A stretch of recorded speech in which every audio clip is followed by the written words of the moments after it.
నమస్తే, welcome to our channel. ఆంధ్రప్రదేశ్లో ఎక్కడ చూసినా సరే మహాపాపం నిజం అంటూ తిరుమల కల్తీ నెయ్యి గురించి ఈరోజు హోర్డింగ్స్, ఫ్లెక్సీలు గుళ్ళ ముందు పలు నియోజకవర్గాల్లో దర్శనమిస్తున్నాయి. ఇదిలా ఉంటే మరోపక్క వైసీపీ కీలక నేతలైనటువంటి రోజా కానివ్వండి, లక్ష్మీపార్వతి కానివ్వండి, ప్రెస్ మీట్ పెట్టి చంద్రబాబు నాయుడు గారు లాంటి వ్యక్తి అసలు కొవ్వు కలిసిందని చెప్పారు. అసలు ఛార్జ్షీట్లో, రిపోర్ట్స్లో ఎక్కడా లేదు అంటూ వారు మాట్లాడుతున్న విధానాన్ని ఏ విధంగా చూడాలి తెలుసుకునే ప్రయత్నం చేద్దాం. దీన్ని విశ్లేషించడానికి మనతో పాటుగా ఉన్నారు senior journalist doctor Vadlamani Kanakadurga గారు. నమస్తే మేడం. నమస్తే అండి. మరో పక్క చూసుకున్నట్లయితే అటు రోజా కానివ్వండి, ఇటు లక్ష్మీపార్వతి కానివ్వండి, ప్రెస్ మీట్ పెట్టి తిరుపతి కల్తీ నెయ్యి కేసులో అసలు కల్తీ జరిగింది, మహాపాపం జరిగిందంటూ మా పైన ఆరోపణలు చేశారు. ఎక్కడ కూడా రిపోర్ట్స్లో అవి లేదు అంటూ వాళ్ళు మాట్లాడుతున్నారు. ఈ రెండు అంశాలని ఏ విధంగా చూడాలంటారు? ఇవాళ చాలా గుళ్ళల్లో చాలా చోట్ల ఏమంటారు సంప్రోక్షణ చేస్తున్నారు. ఎందుకంటే లడ్డూ కల్తీ జరిగిందని మీరు అన్నట్టు హోర్డింగ్స్ పెట్టారు కాబట్టి ఇప్పుడు భయపడి వాళ్ళ లక్ష్మీపార్వతి బయటకు వచ్చారు, రోజా బయటకు వచ్చారు. అందుకని వివరణ ఇస్తున్నారు. నిన్ననే రావాలిగా, మనం నిన్న మాట్లాడుకున్నాం. అంటే మొన్న అతను ఎవరు శ్రీధర్, అరవ శ్రీధర్ గురించి బయటకు వచ్చేసారు. నిన్న జగన్మోహన్ రెడ్డి కూడా అరవ శ్రీధర్ ప్రస్తావన తెచ్చి రేప్ అని మాట్లాడేశారు. నిన్నంతా కూడా అమ్మాయి ఆవిడెవరు ఆ లేడీ హూఎవర్ ఇట్ ఈస్ ఆవిడ వచ్చి ప్రెస్ మీట్ పెట్టి ఐ లవ్ యూ చెప్పారా లేదా అంటే వాళ్ళ లాయర్ తర్వాత మాట్లాడుతుందండి అంటాడేంటో. అంటే అమ్మాయి ఇరుక్కుంది. అది వాళ్ళిద్దరూ కలిసి ఉన్నదానికి వాళ్ళు అలా మాట్లాడి దాని మీద ఇంతమంది రెస్పాండ్ అయ్యారు. ఎవరు? మహిళలందరూ కూడా వైసీపీలో, ఈవెన్ జగన్మోహన్ రెడ్డి. కానీ లడ్డూ కల్తీ విషయంలో ఇప్పుడు సుబ్బారెడ్డి కూడా మాట్లాడారు కదా. ఇప్పుడు సుబ్బారెడ్డి ఏమంటున్నారు? చిన్నప్పనికి నాకు సంబంధం లేదన్నట్టు మాట్లాడుతున్నాడు. అతను ఎప్పుడో మానేశాడు నా దగ్గర అని. కానీ చిన్నప్పన్న అకౌంట్ నుంచి 4.5 అనుకుంటా, అందులో 5 లక్షలు తక్కువగా మిగతా డబ్బు ఎవరికి వెళ్ళింది? మరి మీరు ఎందుకు కోర్టుకు వెళ్ళారు? నా అకౌంట్ ఇవ్వను, నా అకౌంట్ నెంబర్ ఇవ్వనని సుబ్బారెడ్డి గారు. లడ్డూ కల్తీ జరగలేదు. అసలు బోలేబాబా కోసం నిబంధనలు ఎందుకు తగ్గించారు మీరు? 3 ఏళ్ళు వాళ్ళకి అనుభవం ఉండాలి, 1 ఏడాది కుదించారు కదా. అంటే మొత్తం వాళ్ళు ఏమంటారు ఈ టెండర్ ప్రక్రియలో నిబంధనలన్నీ సడలించేశారు. వాళ్ళ కెపాసిటీ ఎంత, అసలు నందినికి ఎంతకి ఇవ్వాలి అంటే వాళ్ళు చాలా తక్కువలో తక్కువ 300 చిల్లరకి వాళ్ళు నెయ్యి సప్లై చేశారు. కానీ మేము తక్కువకి ఇచ్చామంటూ మీరేం చేశారు? పామాయిల్, రసాయనాలు, సల్ఫ్యూరిక్ యాసిడ్ ఏదో ఇవన్నీ కల్పించారు.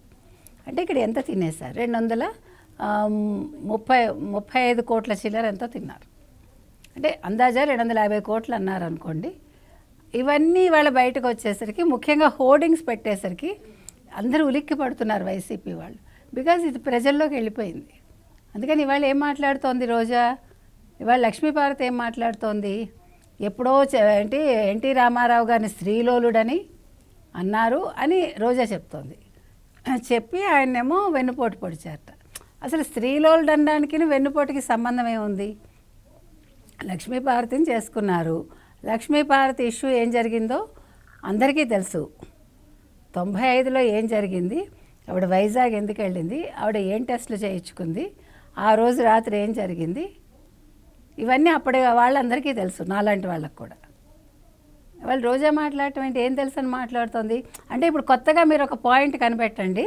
అంటే ఎన్టీఆర్ మీద ఇవాళ స్త్రీలోలుడు అనే ముద్ర కూడా వేసింది రోజా. ఎన్టీఆర్ని నెత్తిన పెట్టుకుంటున్నాం అన్నట్టుగా మాట్లాడుతూ ఆ మాట వాడింది. మరి లక్ష్మీపార్వతి సిగ్గుంటే ఇవాళ చంద్రబాబు నాయుడు గురించి మాట్లాడుతుంది. మరి ఇవాళ ఆవిడ దీనికి కౌంటర్ ఇవ్వాలి కదా. స్త్రీలోలుడు కాదని ఆవిడ చెప్పాలి కదా, రోజాని తిట్టాలి కదా.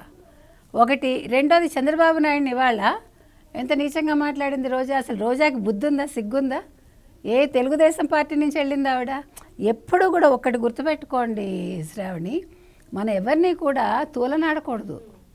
అందులో వయసులో పెద్దవాళ్ళని అసలు మనం, ముఖ్యంగా ఆ పార్టీ నుంచి వచ్చావు నువ్వు, ఇవాళ డబ్బులు వచ్చేసాయని ఒళ్ళుపై తెలియపోతే ఎట్లా? ప్రేమ ఉండొచ్చు. ఇప్పుడు పార్టీ వేరు, వ్యక్తిగతం వేరు.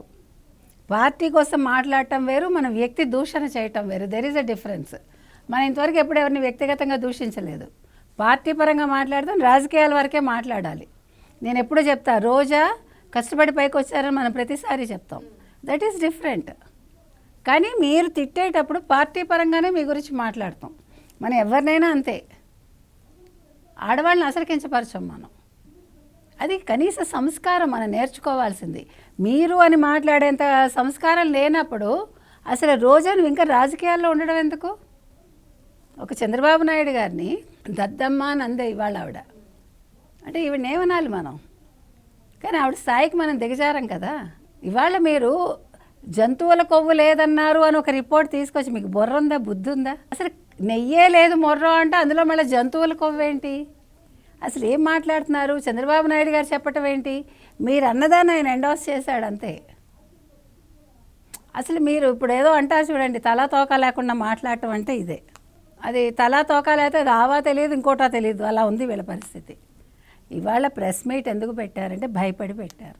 ఇప్పుడు వీళ్ళని గద్దె దించేయాలట, ఆయన ముఖ్యమంత్రి పదవికి రాజీనామా చేసేయాలట. జనసేననేమో యథా రాజా తథా సేనాట. ఏం మాట్లాడతారు? మరి మీ జగన్మోహన్ రెడ్డి అంతే కదా, గోరెంట్ల మాధవని పక్కన కూర్చోబెట్టుకోవాలా, అనంతబాబుని పక్కన కూర్చోబెట్టుకోలే? మరి అవి మాట్లాడమ్మా, అవి కనిపించట్లేదా? దువ్వాడ శ్రీనివాసుని మీరు నెత్తిన పెట్టుకున్నారుగా, ఇప్పుడంటే పక్కకు పంపించారు కానీ ఆయుష్ కాదుగా. ఇప్పుడు మనం మాట్లాడితే వ్యక్తిగతంగా చాలా మాట్లాడచ్చు అందరి గురించి, కానీ మన సంస్కారం అది కాదు, అవసరం కూడా లేదు. రాజకీయంగానే ఎదుర్కోవాలి ఎప్పుడు కూడా. అది చేత కానప్పుడు ఇట్లా మాట్లాడతారు. చంద్రబాబు నాయుడు వెన్నుపోటు పొడిచారు, నువ్వు చూసావా? ఇప్పుడు వెన్ను లేకుండా అయిపోతుందనే కదా ఆయన్ని నిలబెట్టాలనే కదా ఆయన చూశారు పార్టీని. పార్టీ వెన్ను విరక్కూడదని ఆయన ఆ రోజు నిలబడ్డారు. మీరు వెన్నుపోటు అంటున్నారు. వెన్నుపోటు పడిచింది లక్ష్మీపార్వతి, అన్ని రకాలు కాదు, ఆవిడకి తెలుసు. ఇంకా సిగ్గు లేకుండా ఇవాళ ఆవిడ అసలు జగన్మోహన్ రెడ్డి దగ్గర ఉండటం ఏంటి? జగన్మోహన్ రెడ్డిని వెనకేసుకు రావటం ఏంటి?